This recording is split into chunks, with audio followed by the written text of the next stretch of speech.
Good morning, everyone. Welcome to Arlington Street Church, gathered in love and service for justice and peace for nearly 300 years now. We warmly welcome you to the soul of Sunday.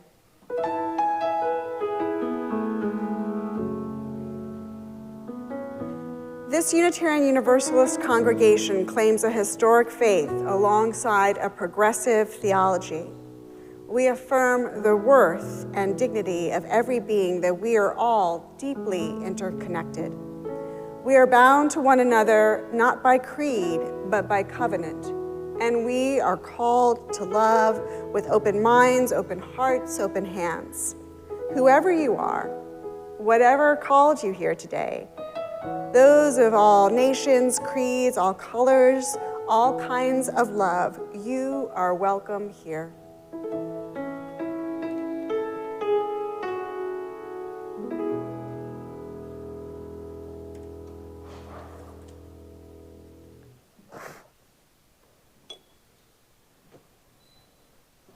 As we gather, we acknowledge that Arlington Street Church occupies the ancestral homeland of the Massachusetts. By making this land acknowledgement, we recognize, honor, and affirm the sovereignty of all First Nations peoples.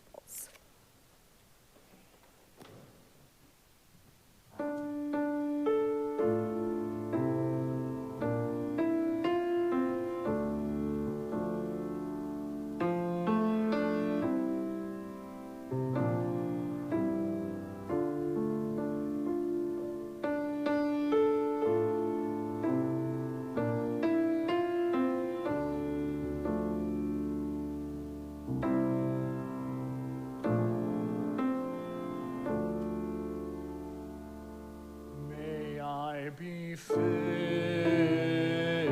with loving kindness. May I be well. May you be filled with loving kindness.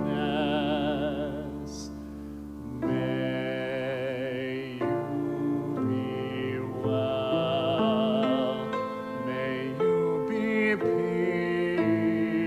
Peaceful and at ease. May you be whole. May we be filled with loving kindness. May we be well. May we be filled with loving kindness. May we be well. May we be peaceful and at ease. May we be whole.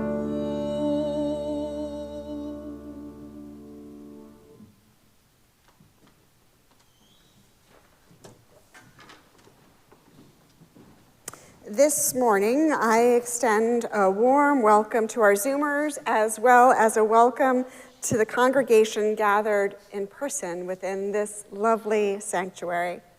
I am the Reverend Dr. Kelly Murphy Mason, your community minister for spiritual direction since June 2022. I am very happy to be included in the roster of 9 community ministers who are currently affiliated with Arlington Street Church.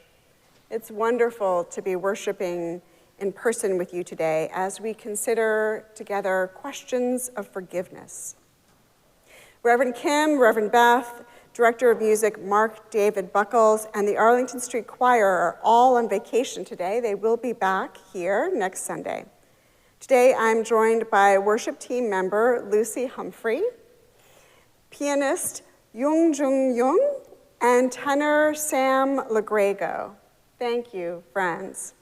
A very special thank you to all the volunteers in the sanctuary today, the the greeters, ushers, tech team, thank you.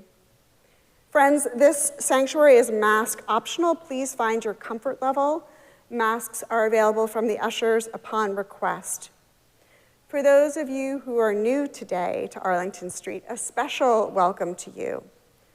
For those of you in person, you will find welcome cards in the pew racks. Please hand yours to an usher or drop it into the basket near the great doors as you leave. For those in the Zoom room, please fill out a connection card. The link is in the chat. It includes the option to request a recording of today's sermon. Whether you've been coming here for years or today is your very first time at Arlington Street, welcome home. Hello, friends. It is wonderful to be here with Reverend Kelly and all of you. If you're here in person, there are printed copies of the order of service available from the ushers at the great doors. If you're zooming in, the order of service will appear in the chat, or you can download it at the homepage at ascboston.org. As we begin our greetings, I invite the Zoomers and those in person with a device handy to please say hello in the chat and tell us where you're zooming in from. And now, Rich is going to turn the camera on the in-person congregation as we all wave at each other, as well as at our friends in the Zoom room, and you all in the Zoom room can wave and smile back. Hello, friends.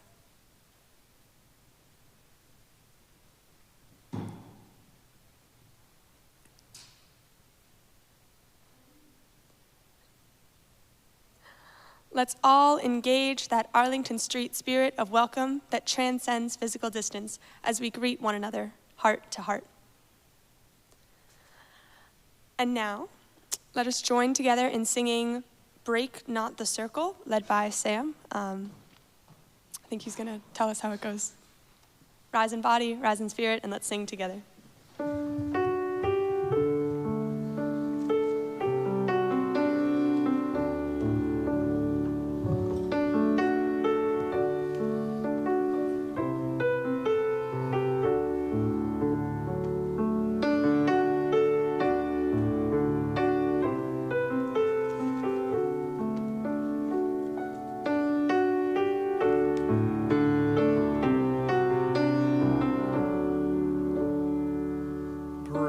Not the circle of abiding love, where people grow forgiven and forgiving. Break not that circle, make it wider still, till it includes embraces all the living. Join then the movement of the love that frees, till people of whatever race or nation will truly be themselves, stand on their feet. See eye to eye in grateful liberation. Come wonder at this love that comes to life, where words of freedom are with humor spoken, and people keep no score of wrong and guilt. But will that human bonds remain unbroken?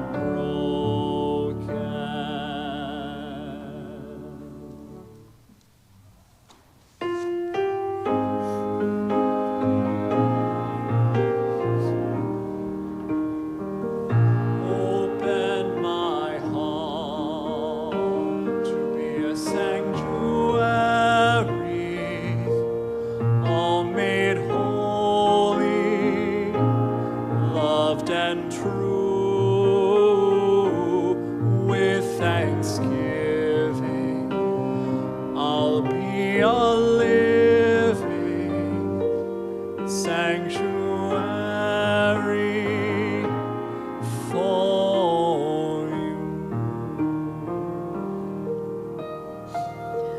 is now time for our treasured ritual of sharing community candles of sorrow and joy. These candles were submitted on our website by the Friday evening deadline. If you didn't submit your candle and have a joy or sorrow to share this morning, please wait until the third candle is lit, the silent candle, and then type your joy or sorrow in the chat. Zoomers are invited to light silent candles at home. Those here in person are invited to light a silent candle at the table up front to the right of the Gleason podium. In addition to sharing our sorrows and joys this morning, let's reach out to one another in the week ahead, staying connected. May these times remind us of how very precious this beloved community is. We need one another. Whether together or apart, may we stand very close. And now, in the spirit of invocation, let's join in singing Sanctuary. The words are printed in your order of service and in the chat.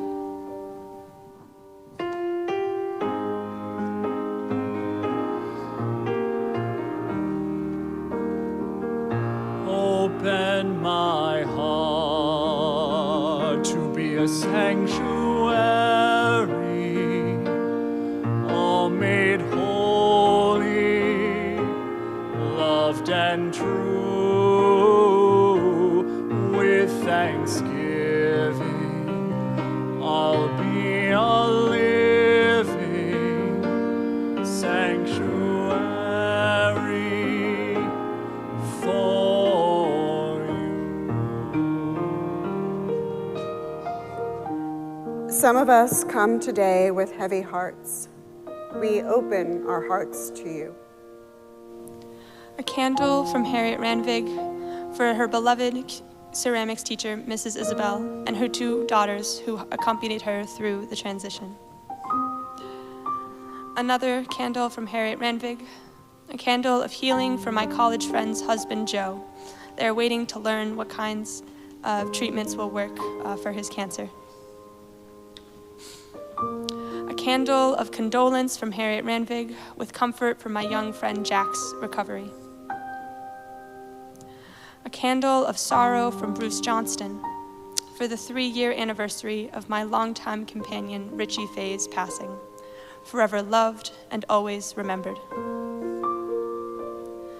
And a final candle of sorrow from Kathy McCann for my elderly parents, James, who suffers from later stage Parkinson's disease and metastatic prostate cancer, and for Lucille, his wife, who has been suffering from COVID-induced lipodema that has given her, my father's caretaker, very limited mobility. Please keep them in your thoughts and prayers.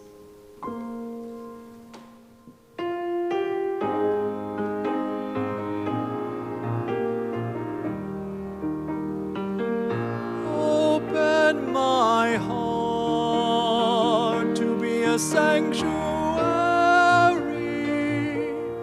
all made holy, loved and true. With thanksgiving, I'll be a living sanctuary for you.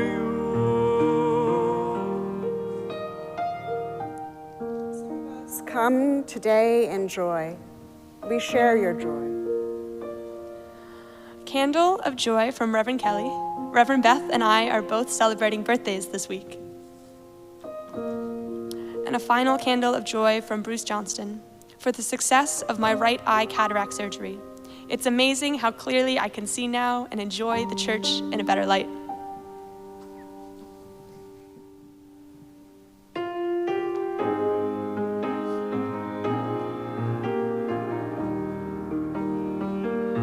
Open my heart to be a sanctuary,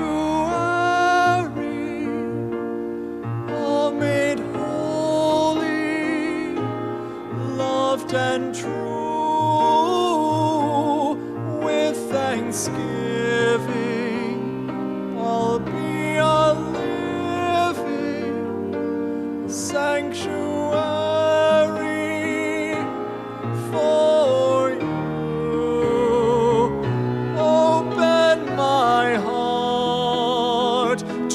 a sanctuary, all made holy, loved and true. With thanksgiving, I'll be a living sanctuary for you.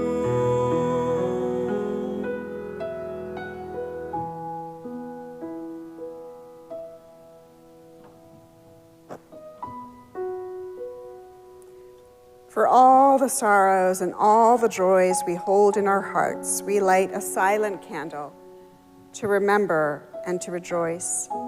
May the peace of this sanctuary enter into our hearts as we share a quiet moment together, breathing our prayers for ourselves, for one another, for our country, and for the world. Amen.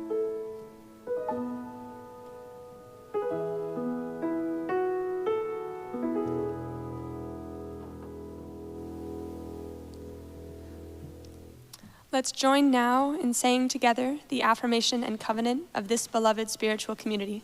The words are printed in your order of service and in the chat. Love is the spirit of this congregation, and service is our gift. This is our great covenant, to dwell together in peace, to speak our truths in love, and to help one another. El amor es el espíritu de nuestra congregación, y el servicio es nuestro regalo. Esto es a lo que nos comprometemos, convivir en paz, hablar nuestras verdades con amor, y ayudarnos los unos a los otros. Now, let's join together in singing hymn number 179, Words That We Hold Tight. It will be led by Sam. The words are printed in the gray hymnal or in the chat. Rise in body, rise in spirit, and let's join together in singing hymn number 179. Hello, everyone. So before we do it for real, I'm going to teach it real quick. So I will sing a line and then have you sing it back to me. So let's do that. Words that we hold tight. Okay, let's try that one more time. I'll sing it with you the second time.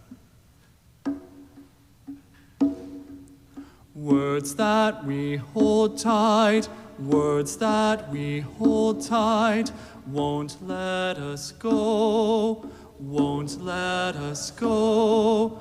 Paths we don't follow, paths we don't follow, will haunt us so, will haunt us so. What will undo us?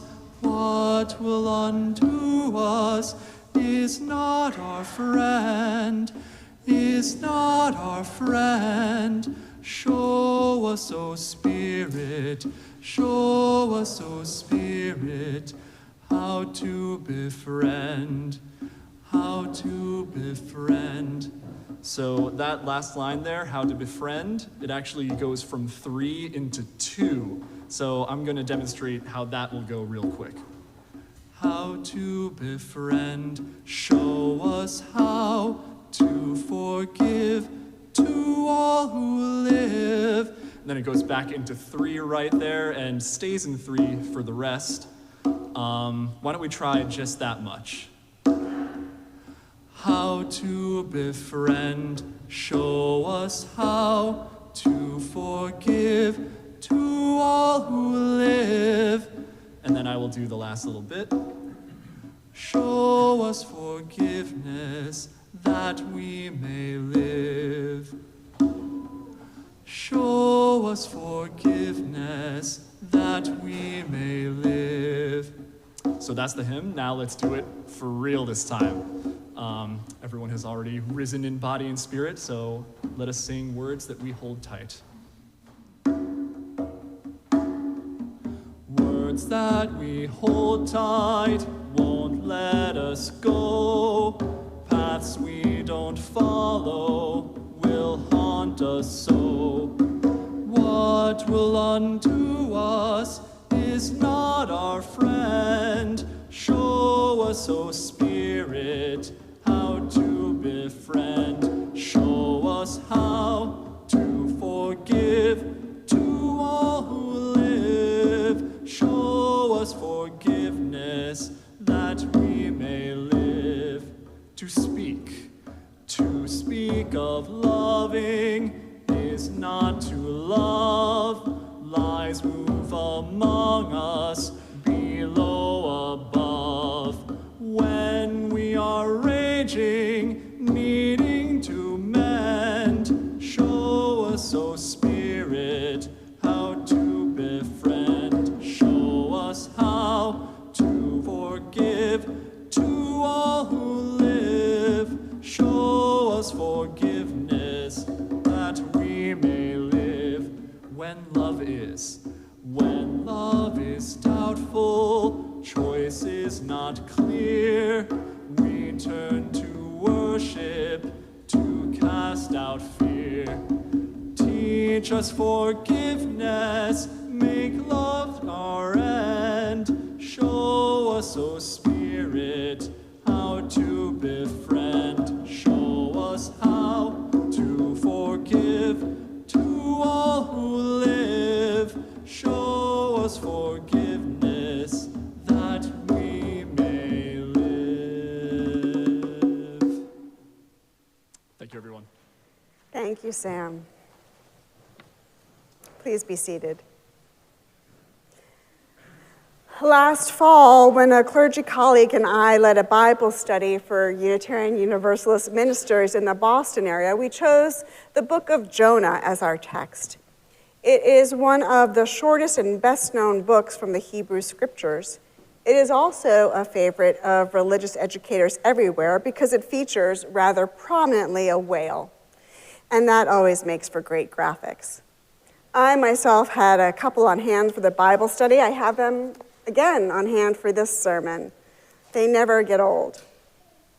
My colleague had asked participants to settle on a translation of Jonah that they could read in its entirety several times over. After dithering for too long over this decision, I somewhat impetuously took the Message as my translation.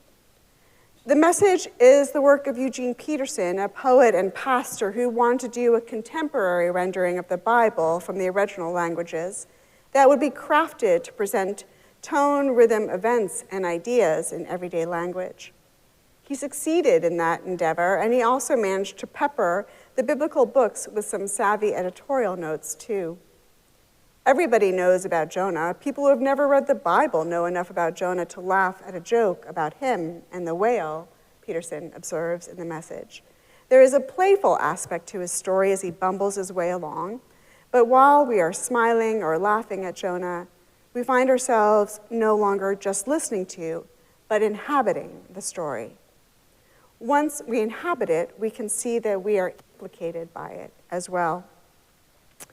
For those of you less familiar with this fantastical story, it begins with God commanding Jonah to travel to faraway Nineveh and preach to the inhabitants of the need for them to repent of their ways. In a burst of perversity, Jonah catches a ship bound in the entirely different direction. When a storm threatens to destroy that ship, the tempest-tossed sailors throw Jonah overboard. But God sends a whale to save him. And Jonah lives in the belly of that whale for 3 days and 3 nights, pleading with God to redeem him. In answer to those prayers, God allows his release. The whale spits him out on the shores near Nineveh, where Jonah can fulfill that original assignment he refused. So he goes to the Ninevites and threatens them with the wrath of God, which doesn't make him a popular favorite. Heeding his warning, the king calls on all the city inhabitants to repent. When they do, God spares them, which, for reasons we shall see, infuriates Jonah. In the Message, Jonah's petulance is communicated in tones that many of us can readily recognize from our own worst moments. Jonah yells at God, "God, I knew it. When I was back home, I knew this was going to happen. That's why I ran off. I knew you were sheer grace and mercy, not easily angered, he added, rich in love, and ready at the drop of a hat to turn your plans of punishment into a program of forgiveness. So God, if you won't kill them, kill me. His tantrum seems almost laughable today. He will not be talked out of his anger, God knows, because God tries. This strange, funny little book ends with a question, not a conclusion. I'm paraphrasing God here, but the question he poses is essentially this. Seriously, Jonah? Are you serious right now? The book of Jonah is typically recited as the Torah portion during the Yom Kippur services held in Jewish synagogues on the Day of Atonement each year, as a rather wry reminder of the necessity of forgiveness. On this highest of holy days, the religiously observant both ask for and grant forgiveness. Of course, faith traditions all around the world hold out forgiveness as a spiritual imperative. Considering the evidence before us today, I think it's fair to say that they have had limited success in selling it to the masses. So Jonah seems not the least bit unique in his resistance to forgiving. We all require so many reminders and exhortations to forgive because our natural instinct as humans is not to forgive, but rather to seek recompense and impose penalty. What angers Jonah so badly in the message is this idea that God, in his words, is ready at the drop of a hat to turn plans of punishment into a program of forgiveness. That violates Jonah's understanding of basic justice. He finds it fundamentally unfair. He finds it infuriating despite the fact that this same God turns plans of Jonah's punishment into a program of forgiveness only days earlier when Jonah is deposited on the shores of Nineveh. We need to routinely encounter stories of forgiveness in order for them to not seem entirely aberrant to us. Thankfully, forgiveness has started making headlines lately. 20 years ago, a journalist named Marina Cantascusino founded the Forgiveness Project, an organization dedicated to collecting and sharing stories from all over the world, both from the survivors and perpetrators of wrongdoing. Cantascusino noticed that theirs were not the sort of stories that routinely got media coverage. As reporters morbidly joke, if it bleeds, it leads. These quieter stories of people's moral victories, of vengeance not sought, of reconciliation pursued, were too often kept silent. Yet their narratives can serve to bear witness to the resilience of the human spirit and act as a powerful antidote to narratives of hate and dehumanization, presenting alternatives to cycles of conflict, violence, crime, and injustice, according to the Forgiveness Project. Billing itself as a secular organization sharing stories from all faiths and none, the Forgiveness Project publishes books, produces educational materials, and sponsors a program for prisoners that invites restorative thinking in those who have lived experience of trauma. It also has a traveling exhibit cleverly called The F Word, which attempts to openly challenge the negative perceptions of forgiveness. Forgiveness itself is not obscene, the exhibit suggests. It is not taboo. It's not for sucker chumps. We can speak of it openly. We can not only encourage, but facilitate forgiveness among individuals, communities, and nations.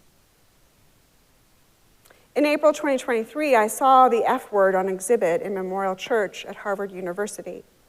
It was on loan there for the duration of an international conference that Harvard was hosting that spring called Forgiveness: Interdisciplinary Perspectives. Experts from various fields gathered for a few days to share their insights into forgiveness. They incorporated theory, practice, and research in developing sound rationales for forgiving. Recent studies show that there are considerable benefits to adopting forgiveness practices. These include benefits to our physical health, benefits to our mental health, and benefits to overall public health. When we inhabit cultures or climates that are particularly unforgiving, everyone suffers. Nowadays, we see that we can relieve human suffering by introducing and fostering forgiveness practices. One of the most popular practices is the Reach Forgiveness model devised by psychologist Everett Worthington, who spoke at that Harvard conference last spring. The Reach model was the subject of an ambitious international study in Colombia, South Africa, Ukraine, Hong Kong, and Indonesia, where it consistently demonstrated robust success in alleviating people's distress. Dr. Worthington first began studying the topic of forgiveness because of the difficulty it presented to couples he was counseling through marital conflict. People who were connected and committed to one another regularly struggled to release their grievances against each other. So Dr. Worthington thought about the sorts of attitudes and elements that would make forgiveness more accessible to them. The Reach model includes instructing people to stop seeking to repay the hurts they have known by hurting others, and to commit themselves to offering others forgiveness in an altruistic way, regardless of the conduct or the penitence of their various offenders. What began as an academic exercise for Dr. Worthington later became an intensely personal challenge. One holiday season, his mother was murdered during a home invasion, and her body was later discovered in the house by his brother. This family tragedy was understandably devastating to Dr. Worthington, so he immediately decided that it would be necessary for him to find some forgiveness in his heart. Using the steps and tools he devised and writing his way through the process, by his account, he forgave his mother's murderer by the next day. The speed of that was highly unusual, he noted. He contrasted that 24-hour period, rather ironically, with the decade it took him to forgive a professor he believed had unreasonably given him a low grade in a course. But Dr. Worthington was also incredibly motivated in the aftermath of his mother's death. Unfortunately, his brother was not able to achieve similar emotional resolution and struggled with severe symptoms of post-traumatic stress disorder. The year after the murder, his brother committed suicide. Dr. Worthington felt tremendous guilt over this. He had regrets about not working harder or more closely with his brother to help him find greater peace of mind. He observed that it took him much longer to forgive himself for his perceived failures with his brother than it took him to forgive the man who murdered his mother. We might be surprised by the times that forgiveness comes quickly to us, and we might be stymied by the times that it comes slowly, stubbornly, if at all. The emotional logic of our reactions can seem inscrutable at times, especially to ourselves. Increasingly, though, there are resources available to help us in undertaking our own individual forgiveness projects. Dr. Worthington's Reach Handbook is available free of charge online and in 6 different languages, too. There are TED Talks given by those willing to offer personal testimonials about the relief they have discovered in forgiving. There is a F-Word podcast that listeners who might never have the chance to see the traveling exhibit can download wherever they are. The Templeton World Charity Foundation recently launched a Discover Forgiveness program, which attempts to make forgiveness research accessible and actionable to the general public worldwide, largely through an online library of content that includes outlines of activities and exercises. Try to explore some of these resources when you get the chance, and if you find them helpful, consider sharing them. What they all make clear to me is that each of us needs help forgiving. A great deal of help, in fact. Jonah is not merely some punchline to a time-worn joke. Instead, he embodies and articulates the human resistance to forgiving that we all harbor. He also serves as a foil for a patient and forgiving God, the one, frankly, that far too few people have encountered in traditional religious teachings. Another psychologist presenting at the Harvard Forgiveness Conference was Francis Fincham, who has done groundbreaking research on a concept he calls divine forgiveness, which the literature abbreviates simply as DF. When people form God concepts, Dr. Fincham observes, it matters whether this God is a forgiving one. When people hold or are introduced to God concepts that are forgiving in nature, it seems to ease their struggles, both with self-forgiveness and interpersonal forgiveness. There is an association between believing one can be forgiven by a supreme being or a higher power, and believing that forgiveness is both possible and a worthy or even necessary undertaking.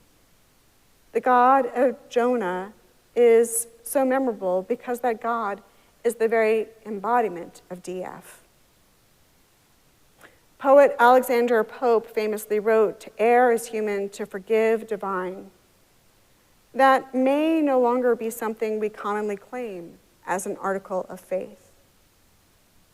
We Unitarian Universalists are quite fortunate to be heirs to those early American Universalists who preached, often to scorn and at considerable personal peril, a gospel of ultimate forgiveness.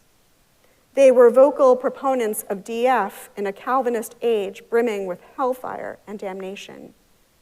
They believed in the universal promise of redemption. They forswore doctrines of eternal damnation. They testified to the reality of unqualified reconciliation that they poetically termed the final harmony of all souls with God. I regret how naive they are considered these days, how readily their thought is dismissed when their witness seems as timely to me now as it ever was, vital, just as revolutionary, just as brave. When the Universalists fell subject to schism, it was over some theological fine print, honestly. The question that divided them was how quickly people could be forgiven. Immediately or eventually? In our wired age, we watch the internet and social media keep a running score. We see online mobs drive public opinion and exact a rough approximation of vigilante justice. On the World Wide Web, it seems, things are neither forgotten nor forgiven. And more people are being punished for mistakes from distant pasts. Recently, there have been calls to cancel culture already. I echo those now. When Jonah protests that he's angry enough to die, I think we should actually take him at his word. Fury and outrage are indeed lethal. By most indications, our refusal to forgive hurts us more than it hurts any of our antagonists. Life expectancy in America is currently declining as deaths of despair continue rising. Although we no longer find ourselves in the midst of a pandemic, an epidemic of despair persists in this country, and it may yet be worsening. I have no doubt that forgiveness will be a key component in the cure, in the collective cure that we seek. It helps replace an us or them mentality with an us and them mentality, one that emphasizes our shared humanity. While I do not know what or who those of you with us today need to forgive, or who or what needs to forgive you, I have to assume it's complicated. I have to confess to a few complications of my own. But what if we were to simplify everything this morning, even as a mere thought experiment? Imagine that DF has conceptual validity, as psychologists would say. Imagine it is real. If God language speaks to you, you can borrow that phrase from the message and consider that God has every intention of turning any plans of punishment into a program of forgiveness. For a few brief moments, I want you to believe that you are forgiven everything in your life and that you have forgiven everything in your life.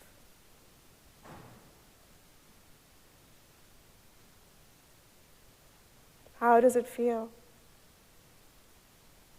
How do you feel? Right? Because forgiveness is good for us. Speaking as a preacher in a proud Universalist lineage, I promise you forgiveness is possible.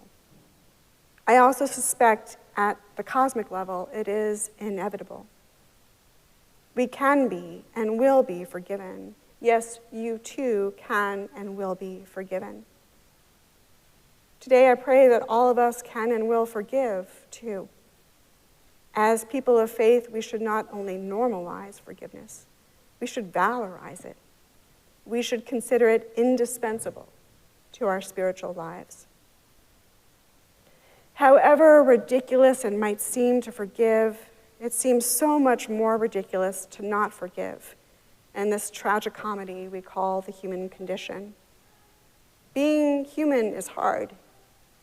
It is also, more days than not, a pretty preposterous endeavor. No small part of the reason my colleague and I chose the book of Jonah was its brevity. Jonah appears 10th on a list of the 15 shortest books in the Bible for quick reading. We thought that Bible study participants could easily read it in its entirety in advance of our meeting. If they couldn't manage that, we told ourselves, they could certainly skim a photocopy of the book in minutes, since its 4 chapters and 1,321 words fit on a single page. I'm embarrassed to admit that this morning's sermon runs almost twice that long. We were trying to make light work for ourselves, and predictably, we failed. Nearly all discussions of forgiveness are hard. And that one we had last fall in a room full of ministers was no exception. Yet the message of Jonah seems to me a timeless one. What I love about the book of Jonah, apart from its delicious comic sensibility and its immense graphic potential, look, a whale, is that it gives divine forgiveness the final word. And in the end, DF poses us with its customarily pesky question, so, will you or won't you? Will you or won't you forgive? Will you or won't you? Only you know.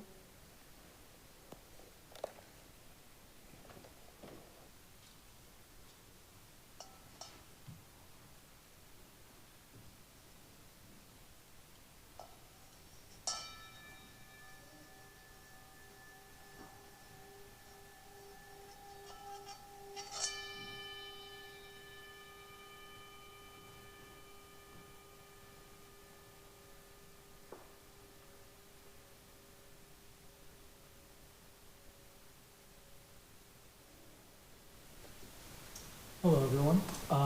Before I begin, I'd like to just say a few words about this piece. So this is a song called The Fountain by Mariusz Duda, who is a Polish singer-songwriter and prog rock artist. So he wrote this song about finding forgiveness in himself regarding the people he's lost in his life, including forgiving the people themselves that were lost, forgiving the universe for drifting people away from him, and forgiving himself for drifting away from people. And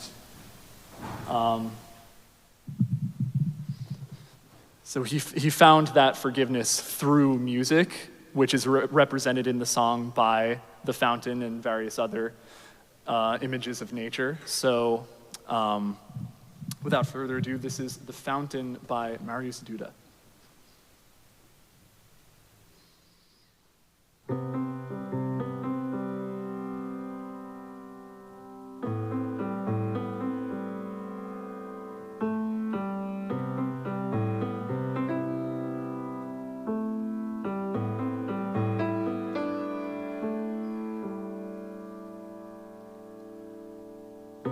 this side of awakening, I no longer wait for you to come. Not this time, maybe later, in a navy blue world. Summertime, a perfect moment. I will give myself another try. Sun rays break through the branches, ancient sacrifice. Silence breaks apart. Brightness comes to life. Stream of sounds wash away the darkness from my soul.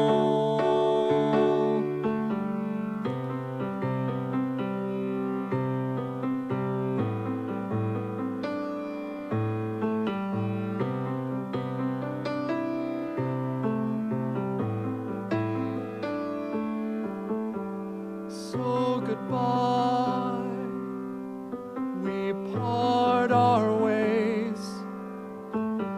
It's the point of no return, my love. I've crossed this bridge, oh, maybe 7 times, but only now I feel calm. Silence breaks apart. Brightness comes to life. Stream of sounds wash away the darkness from my soul. You know I'll return. This won't change my faith, but for now, wash away the darkness from my heart.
Thank you, Sam. That was wonderful.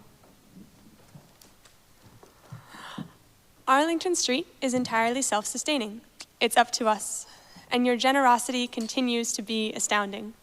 Thank you for your commitment to our staff, our building, and our beloved spiritual community.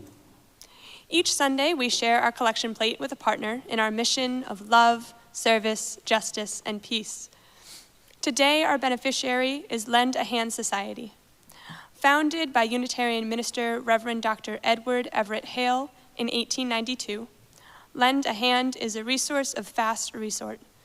Working with social service agencies in the greater Boston area, they provide emergency financial assistance to low-income families and individuals. Our own Bob Sessions serves on their board of directors and on ours.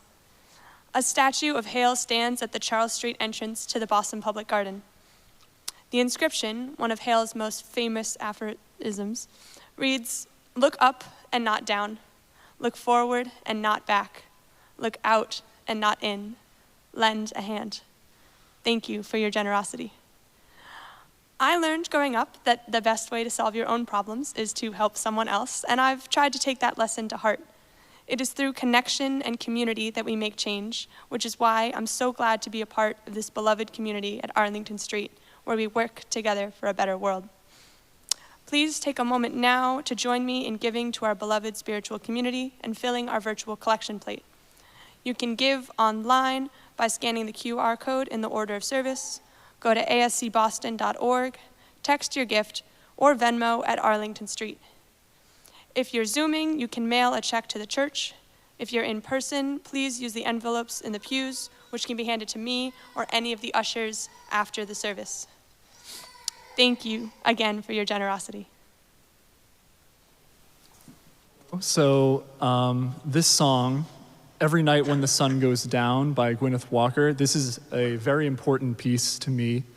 A year ago today, a very good friend of mine named Daniel Zuzworski unfortunately passed away. This song, he sang the solo for this song when I was in the chamber choir at Binghamton University. So I wanted to sing this song for him today as a way to tribute him. He was a very, very special person. Without a doubt, made the world a better place, extremely kind and loving to everyone. And the lyrics of this song actually fit pretty well with dedicating it to someone who has passed, which is a little ironic, I suppose. But yeah, so without further ado, this is Every Night When the Sun Goes Down by Gwyneth Walker.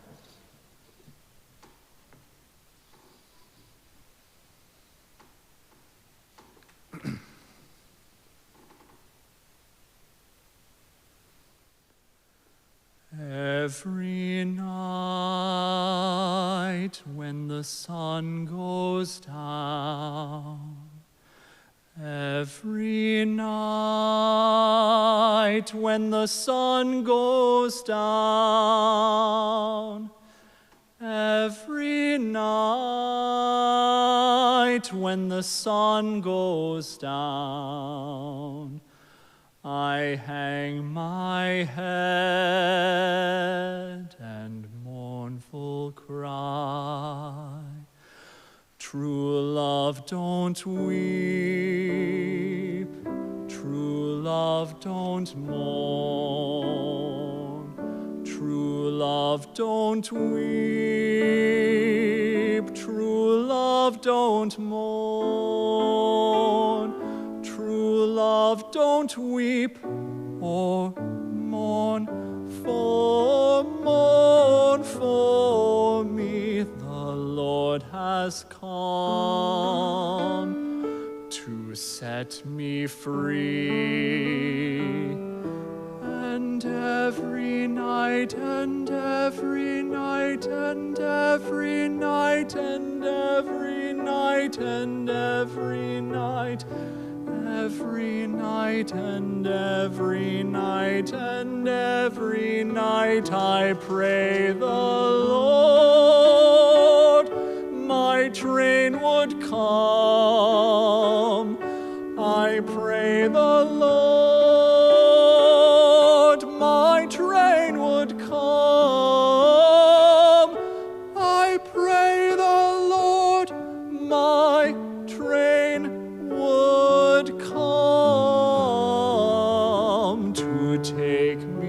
back where I come from. True love don't weep, true love don't mourn, true love don't weep, true love don't mourn, true love don't weep or mourn for me. The Lord has come to set me free, and every night and every night and every night and every night and every night, every night and every night and every night and every night and every night and every night and every night. And when I rise up in the sky, and when I rise up in the sky, if you look up quickly, you can see me passing by on wings of silver. I will fly. If you look up quickly, you can see me passing by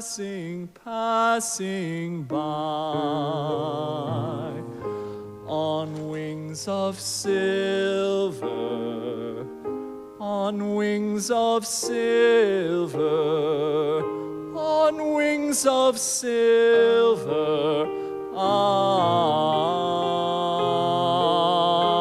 will fly, fly on wings of silver.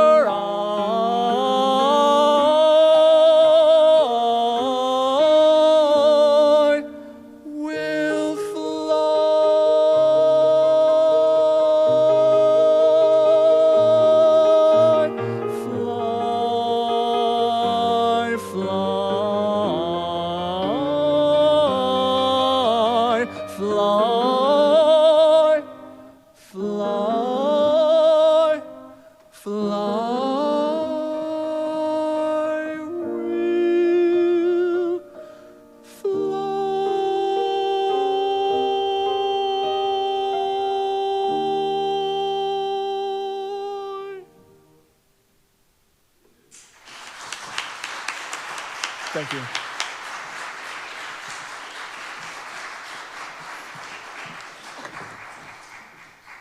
Thank you again, Sam. Tonight at 5 o'clock in the Zoom room, it is Vegan Cooking with Jenny, the next installment of the Great Arlington Street Baking Show. This month's recipe is jambalaya. Feel free to watch, or if you'd like to cook along with Jenny, the ingredients list is on our homepage at ascboston.org. Thank you, Jenny. There are weekly gatherings in the Arlington Street Zoom room for loving kindness, meditation, poetry, yoga, and writing. If you like to sing, the Arlington Street Choir welcomes you to come rehearse in person on Thursday evenings. No experience necessary. Every Wednesday, Reverend Kim and Reverend Beth host a tea party on Zoom with a conversation prompt. This week's prompt is, tell us about a time you did something that scared you. How did you feel afterwards? More information and Zoom room links are at ascboston.org. To attend any of them, you don't have to be a member, you don't have to turn on your video or talk if you don't want to, and they're all free. All are always welcome. Following this morning's service, everyone is welcome to join the virtual coffee hour. If you'd like to participate, please answer yes to the breakout room invitation that will appear on your screen. If you're here in person following the service, we'll gather in the Hunnewell Chapel for a live chat coffee hour right through the leather door to the right of the pulpit. Thank you to all of you who joined in today's service and to all those who made it possible. Remember, we're all in this together. I love you. And now, let us join in singing our final hymn, There's a Wideness in Your Mercy. The words are printed in your order of service and in the chat, and will be led again by Sam. Let's rise in body, rise in spirit, and sing together.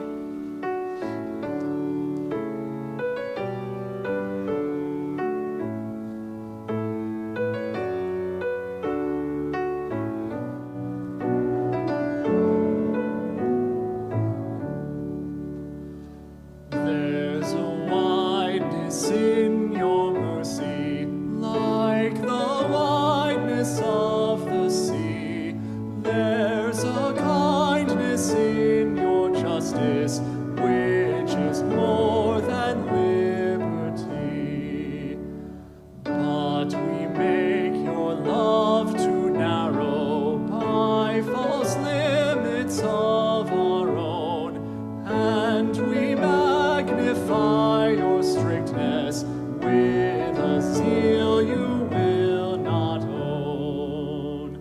For the love of God is broader than the measures of our minds, and the heart of the eternal is most wonderfully kind. As we ready ourselves for the final benediction, I will ask those of you in the Zoom room, please reach out your hands and touch the sides of your square, and that those in the sanctuary, please raise your hands, palms out. Let's send loving kindness to the people on your left and to your right. Send loving kindness to the person on either side of you and people on either side of them. Send love out into this beloved spiritual community and feel it coming back to you. Love indeed is the spirit of this congregation. Now I invite you to put your hands in prayer posture over your hearts for Namaste. The divine in me bows to the divine in you. Those who take hold of life, may you find life returning your embrace. Those who sense God, may you find God always with you. Those who seek the right path, may the way appear ahead. Step out in faith and go in peace, remembering that you are well loved and we are all one. So it is, so may it be. Every good blessing on each of you. Bless your good hearts. Amen. One.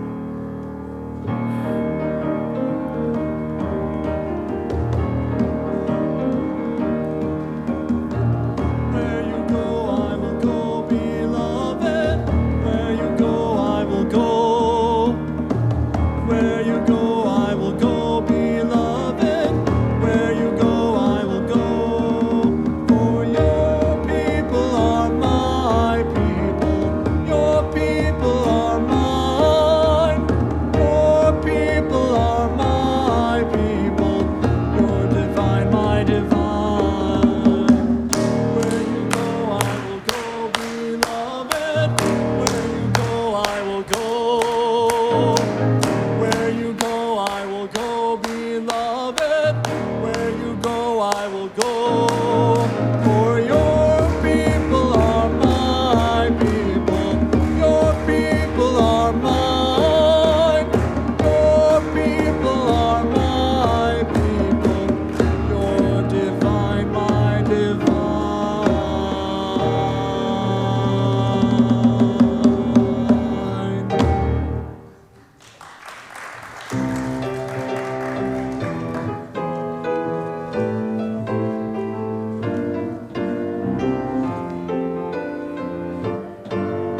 Please visit ascboston.org for more information about this historic Unitarian Universalist congregation. Arlington Street Church, gathered in love and service for justice and peace.